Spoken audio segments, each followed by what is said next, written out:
You said symptoms were gone February 3rd. I mean, you'd had some weakness. I mean, a lot of people have both proximal and proximal weakness up in the hips and down all the way down to their, their feet. Have you progressively regained strength? Are you back to training?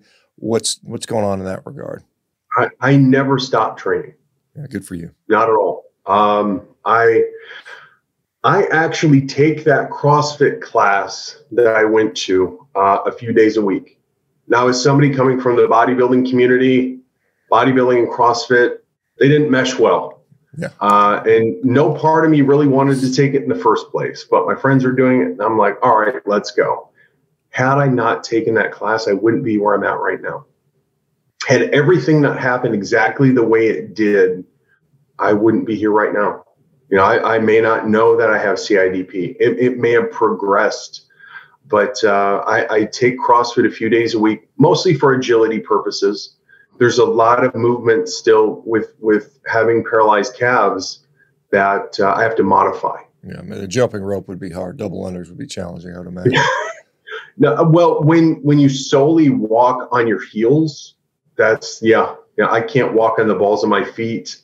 If you held $1 million above my head and say, stand on your tiptoes, there's nothing I could do. As much as I wanted to, I couldn't do it. A couple of days ago, two days ago, Saturday, I deadlifted 365. Nice. And for me, it was to kind of see what I could do. At 43, I'm not really in the business of going overly heavy just to go overly heavy. I tend to stick with moderately heavy, high volume.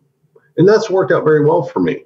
But sometimes you get curious, like, all right, where am I at? And I have no doubt that I could get back into the 400s deadlifting quickly. Bench 315 on Saturday as well. Didn't even know how much was on the bar. They were just throwing weights on. They're like, go. And I hadn't done anything in the threes in years. I didn't see the need to. I can do so much more with, say, 225. Really do the volume. And flat bench it's never been something that has been very popular with me. I've always gone more for aesthetic and visuals than raw strength. And then this one isn't going to be very impressive, but to everyone else, but it is to me. I squatted 165 for 3 reps. So that was a big deal for me. Now, as somebody that's previously squatted in the 400s, but for what I've gone through over the last few years, that's a pretty big deal. Yeah, and that's a free bar. Right. Yeah, you went from not being able to squat the bar or barely being able to squat the bar to significantly 4 times as much, basically. So Lion Diet, carnivore, basically beef, salt, and water type of thing. Where are you at today with regard? Are you sticking to that? Are you finding if you add things in, it causes problems, or where are you at with regard to the diet? With regards to diet, once I figure something out that works, I stick with it. Mm-hmm. For so many years, I've eaten for function instead of taste. Right. I've never had a problem sticking to a bodybuilding diet, a powerlifting diet, nothing. I've enjoyed it. I enjoyed the structure. I started out eating New York strip steaks and ground beef. That was my meat source, and it still is to this day. Mm-hmm. Now, I do add in a half a stick of Kerrygold butter every day, pink Himalayan sea salt. Every once in a great while, I'll throw in an apple, just for the heck of it. Not a lot, but sometimes here and there. I pretty much stick to the Lion Diet, but just with butter. I eat 2 12-ounce New York strip steaks a day and 2 pounds of 80/20 ground beef. Yeah, of course, the critics will say, well, that's too boring. It's too restricted. Don't you get bored? What do you thought? How do you counter that? I mean, I guess it's more fun to be able to walk, right? It's nothing tastes better than walking feels. Yeah. And this might be a boring diet, but I get excited every time I look in the mirror. Abs, obliques, I love it. So, I mean, they can critique all they want, but I found something that works for me. And there are many different ways to cook beef. I use an air fryer. I'll turn the ground beef into meatballs. And There's a lot of different variations that you can take with this. But at the end of the day, nothing tastes better than healthy feels. Yeah. So, yeah. Fair amen to that. Do you focus, because you mentioned, prior to it was kind of keto, higher fat, low carb, medium protein. Where are you at right now? I got an impression that you're probably 65, 70% fat, maybe somewhere in that neighborhood. Are you deliberately really high fat? I mean, you're adding some of the butter in there. So what is your macro ratio if you're even tracking that right now? I have tracked it out of curiosity.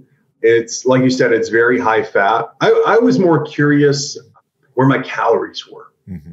How many? Because I remember being on 2,200 calories and still not feeling great, but still dropping fat. Didn't feel great. Now I'm on right around 3,500 to 4,000 a day, and I'm still dropping fat. Interesting. I'm still getting leaner. And like I said, I've gained several pounds of muscle in the process.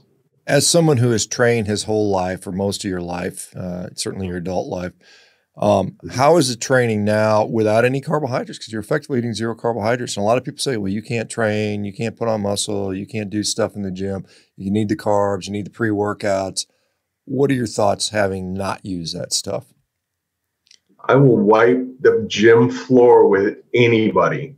I have more energy now than I've ever had in my life. My workouts are very intense, a lot of supersets, drop sets, minimal rest. The workout is also cardio. Mm-hmm. So it's not very often that people will work out with me twice. It is very difficult. People had told me when I started this diet too, that you need fiber. Fiber's necessary. You need that, or you're not going to be able to go to the bathroom. I haven't had fiber in almost a year. I'm fine.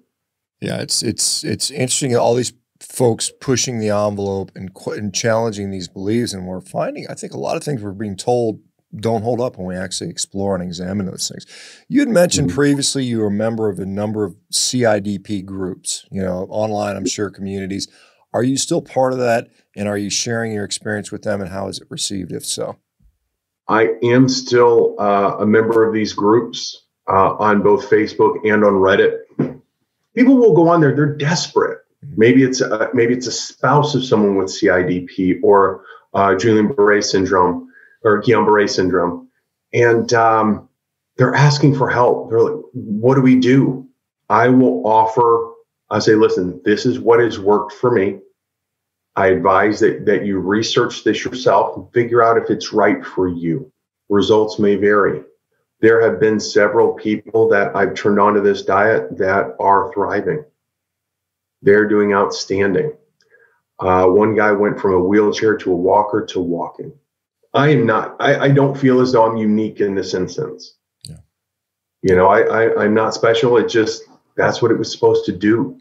How frustrating is it for you to have gone through, the medical system, the medical model? I mean, granted, you said you had a neurologist that was actually managed to diagnose this, but, and you saw what you got. Here's an infusion. It's $20,000 a month. Take it for the rest of your life. Here's all these side effects. You're going to feel like garbage while you get it. You're going to feel like garbage for a week. How frustrating does it feel to know that is the gold standard? That is the standard. That is the standard of care for 99.99% of the people in the world that have this disease, if they can even afford that. The rest of them are going to get maybe some prednisone. Knowing that and knowing what you experience now, is it frustrating to you? That could have been my whole life, waiting for my next infusion every 4 weeks with that 1 week where I'm truly suffering. That's difficult. That isn't the life that I want. The quality of life would have been awful. And I see it in so many others with CIDP. They're truly suffering.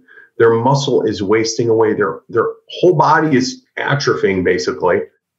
They have a port put in somewhere because they have to get infusions so often that their veins have collapsed. They're just in a bad way. And this is the gold standard.